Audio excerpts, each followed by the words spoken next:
physical pain that we're going to work on today and how it came about and anything that you're comfortable sharing. Sure. So I am 30 years old currently. About 5 years ago, well, 5.5 years ago, I was diagnosed with stage 2B soft tissue cancer. So I had about a tennis ball sized tumor in my lower back. It was right attached to my iliac bone and my gluteus medius muscle. So in taking out the tumor, they took out that gluteus medius muscle. So ever since then, my body's been a little bit lopsided as far as, everything's a little shifted. And, for the past 5.5 years, I've been told by doctors that this is what we refer to as chronic pain. This is just going to be your life from now on. And, I feel it everywhere in the back of my neck, right in my bottom of my skull here, and just all the way down to my hip bones. And it's pretty constant. You mentioned 4 parts. Which one is got the worst pain? I would say it's a tie between right under my skull and right where my ribs end. I would say it oscillates between those two being the worst, but currently right now I would say my lower skull neck pain. Okay, and 0 to 10? Right now it's about a 6. Okay. And when I think about my pain, it shoots right. It does. And by the way, I do want to say that to people. There's 2 phenomena that happen. And when you start talking about pain, it usually increases. Don't get scared with that. The reason is people with physical pain have learned to block it, and now you're calling attention to it. And the other thing that happens is pain can move. And Gary Craig called it chasing the pain. And so if it moves, that won't concern us either, okay? So I'm going to get all these numbers. You said you also feel it in your ribs. And 0 to 10, what is that right now? That is about a 4 right now. Okay, and let's see, hip bone? Hip bone is one of those places that right now, as is, it's a 0. But if I were to touch it in any way, shape, or form, it would be a 9. But I don't put pressure on there. 9 if touched. Okay. And by the way, the hip bone, is that where the surgery was? Yeah. Okay. So this tennis ball area that they removed, is that on the hip? Yeah. So on the back of the hip. So technically the pelvis bone, I guess. Yeah. The iliac bone is in the pelvis. So it was on my back. But all tied together. Okay. All right. So Julia, I'm going to ask you probably the hardest question. The rest of this is not that hard, okay? And we're going to start with the pain that's under the skull, because at the moment that's the largest, okay? If we were to describe, we're looking for a metaphor, okay? If we were to describe the pain that you feel under your skull, it reminds you of what in real life? Like, what is it similar to in real life?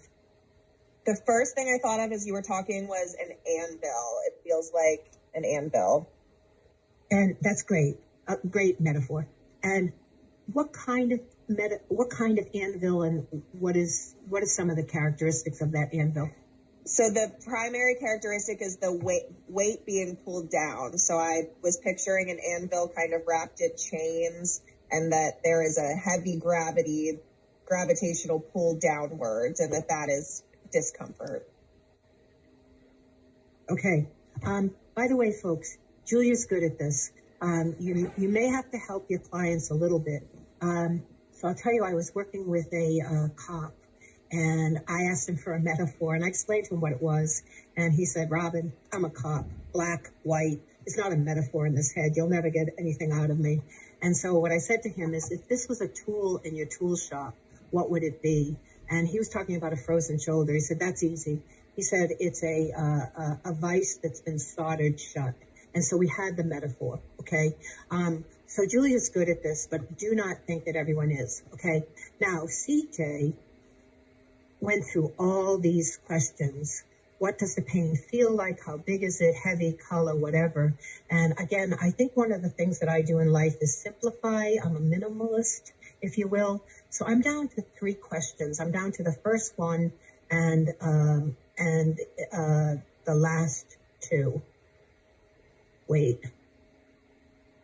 Okay, there's an error on here, and I didn't see it before, but I'll clarify that as we go. Okay, so I'm down to the last.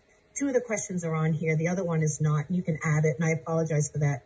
I don't know how that happened, okay? So the first one is the metaphor, which you did. The one that's not on here is, if your pain could talk to you, what would your pain say to you?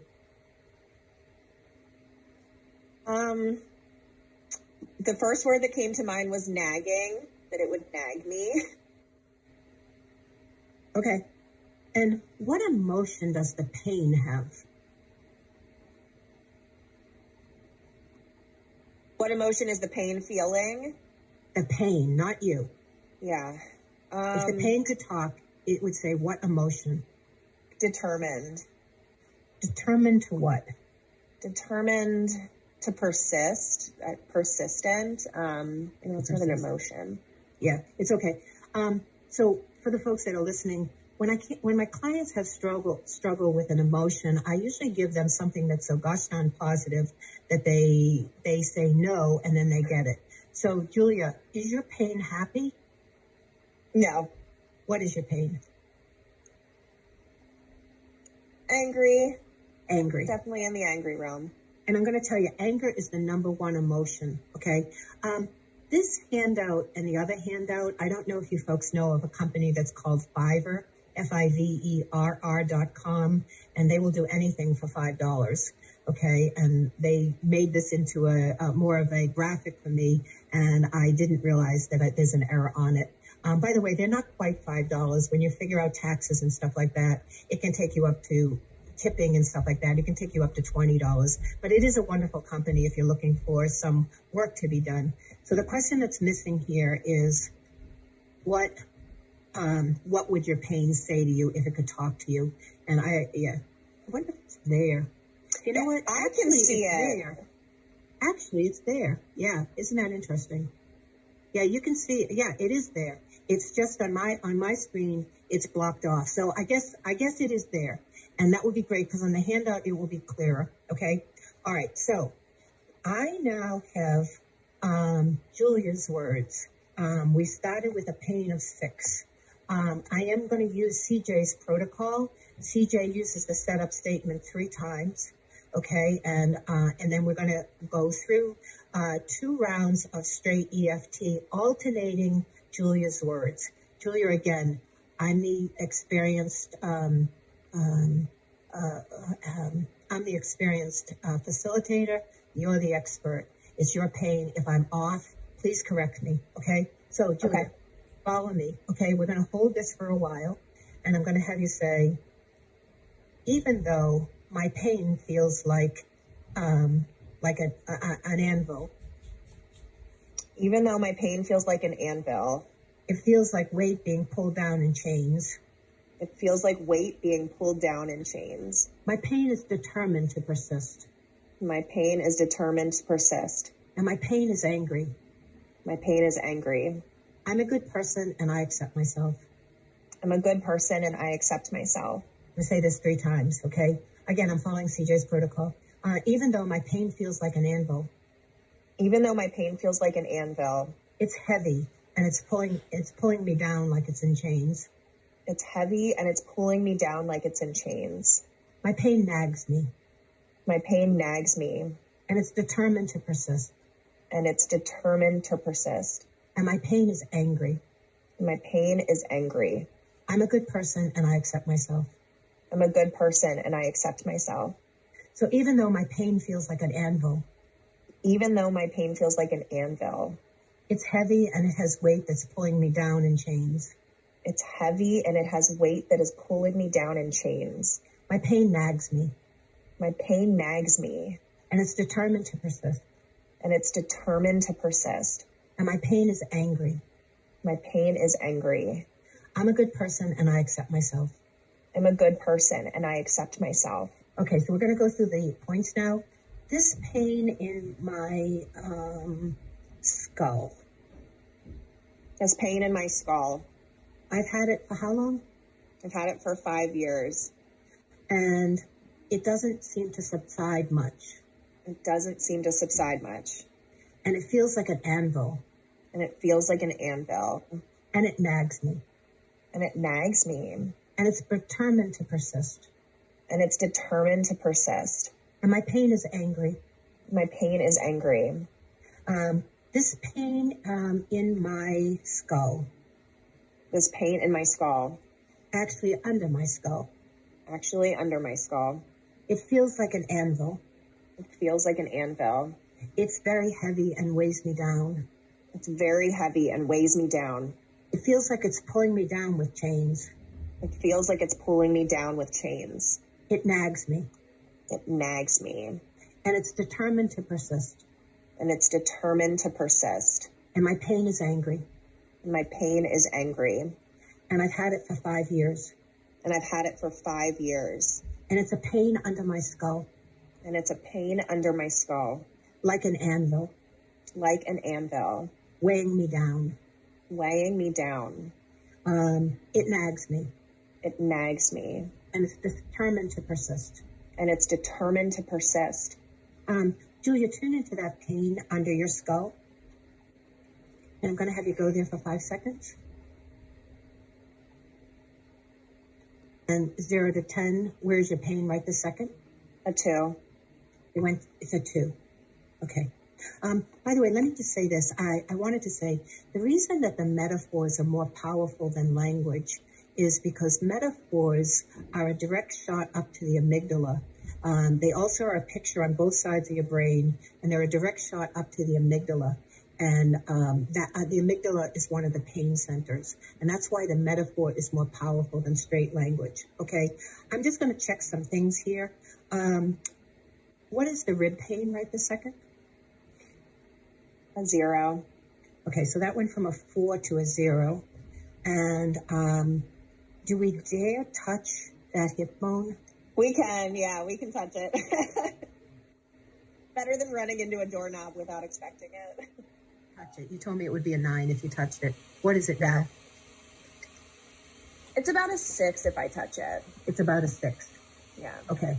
All right. So looking at this graph, folks, I just did round 1. I'm now going to do round 2. Okay. She's dropped about 4 points on her 3 targeted areas. So round 2, thinking about how your skull feels now. Okay. Again, I'm looking for the metaphor. What does the pain feel like now? If it was something that we could look at in the real world, if it was a picture of something, not your pain, it reminds you of what? It reminds me of really thick cloth, like woven cloth and many layers of it. I can't think of what the cloth is called. Flax, I don't know. Okay. Does it have a color? Beige. Beige. Okay.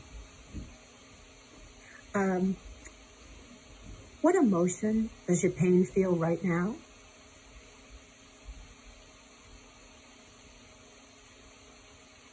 It feels like content. The pain feels content. Okay. So when you work with therapists, they get positive too fast. Okay. Yeah, we mean to be positive. Okay. So it's still a 2. And I'll ask you again, is your pain happy? Yeah, it's not, when I say content, I think more like it's content being where it is, and it's not as determined to persist as it is. I'm here and I've nested. Okay. And I'm just going to ask you one more time. Does it still have some negative quality? It's still a 2. Yeah, it's still a, yeah. What is the negative quality? It's like, what I picture is those commercials for Mucinex when you see the mucus is animated in real life and it's living inside your body and it has a family and it's throwing a party and it doesn't want you to take Mucinex. That's how this pain feels. I can almost feel it just being conniving almost. A conniving little being.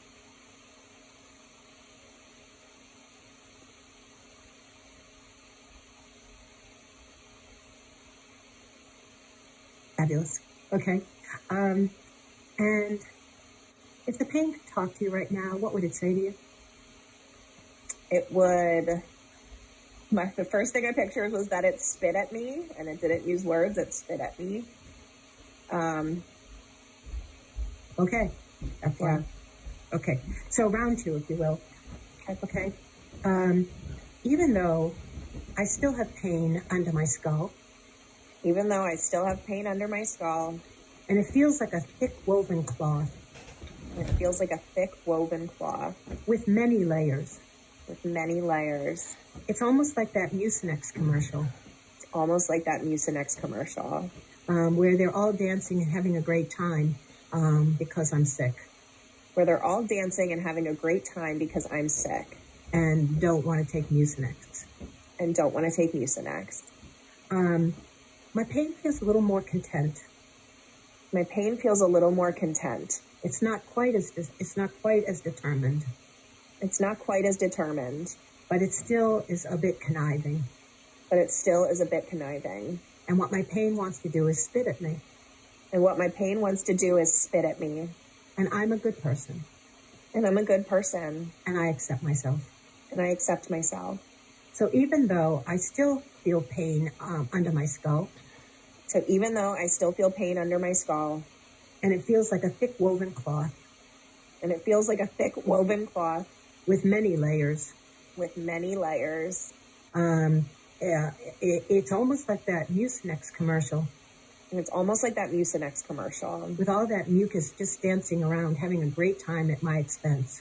with all that mucus just dancing around and having a great time at my expense.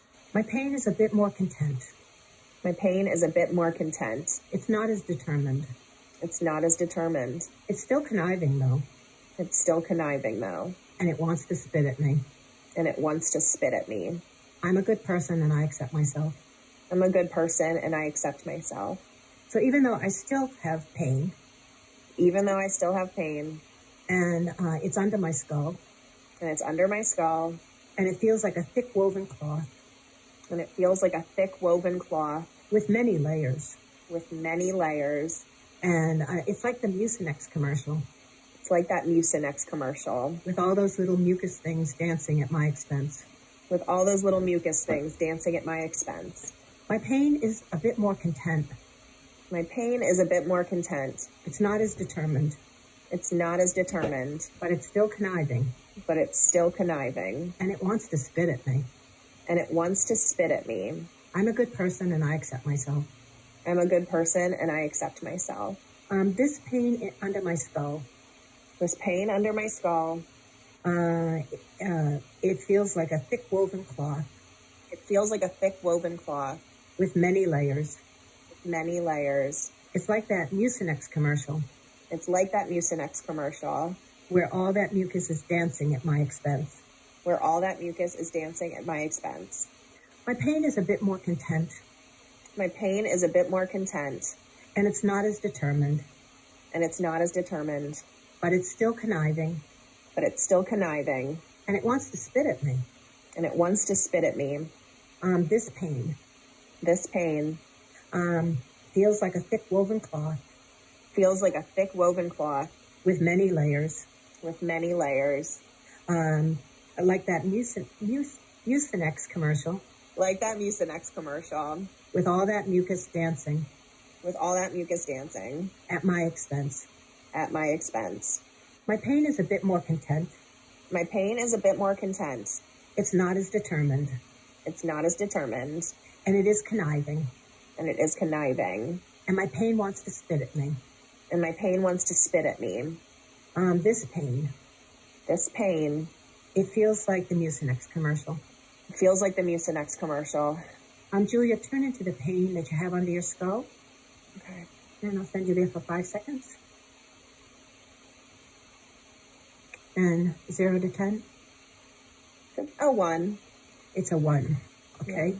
And the pain in your, if you will, I hate to ask you to do it. No, it's okay. Touching the hip bone. Wow. This is really crazy. I'm not making this up just because I'm the guest. It honestly doesn't feel like a single thing when I press it. It feels like what the other side of my body would. And I'm not making that up. I have not had this sensation for 5 years. That is really crazy. That's really crazy. Yeah. Wow. Yeah. I almost feel like I could. So cry. anyway, That was really Julia is a paid actress. No, she's not. No, I wish. She's not. Yeah, she's not. Yeah. So Julia, your reaction is exactly why I do this. Okay. Yeah. You know, if you want to feel empowered as a therapist and have these experiences where your clients are suffering, and this is not a hard technique to do. And again, I'm down to the 3 questions. What does your pain feel like? What emotion does your pain have? And on the bottom, what would your pain say to you? And I just keep alternating those words. Again, the hardest part is getting the metaphor. Julia's good at it, but I do struggle with clients to come up with the metaphor. They try to describe it to me, well, it's hot and it's this and it's that, and stuff like that. Julia, I'm going to try something. I have no idea if it's going to work. You're still at a 1 with the pain in your skull. So I want to try that floor to ceiling eye roll. Okay. And essentially I'm going to ask you to keep your head straight, look forward. I'm going to take your eyes from the floor to the ceiling for 6 seconds. So if you would look at your floor for 1, look at the table in front of you for 2, look above that for 3, look at where the ceiling and the wall meet for 4, look at the ceiling for 5, and look straight up for 6. Okay? You can let go of all of that. And would you tune into the pain that you have in your skull? Yeah, I mean, I truly would say I don't have pain in my skull right now. I really don't. You don't? Okay. I really don't. Okay. And that pain in the ribs is still gone? Yeah. I didn't ask about that because that went down. Okay, so what we just did, and I didn't time this, but probably 15 minutes maybe, but we paused to explain things. Julia's pain on her under her skull started at a 6 and it's now a 0. Her hips went from a 4 to a 0, and that pain in her hip bone went from a 9 to a 0. And you have not felt this way in like 5 years? Truly, no. It's been from surgery 5 years ago up until this very day. I've been feeling the aftermath of that surgery. So it's pretty wild. Yeah, it's pretty wild, isn't it? Yeah. So Julia, could you share with the other participants anything you were feeling as that was releasing? Did you feel anything going on? Yeah, so I think all day as I've been following along with the tapping, I have been feeling this sort of very pleasant lightheadedness. And I have generalized anxiety disorder as well. And lightheadedness is usually my trigger that I think, oh no, I'm going to pass out. This is it this time. But it's, like I said, very pleasant. It feels as though I've been meditating. Like my brain it's very much my brain feels like it's vibrating almost. I don't know how a better way to explain it.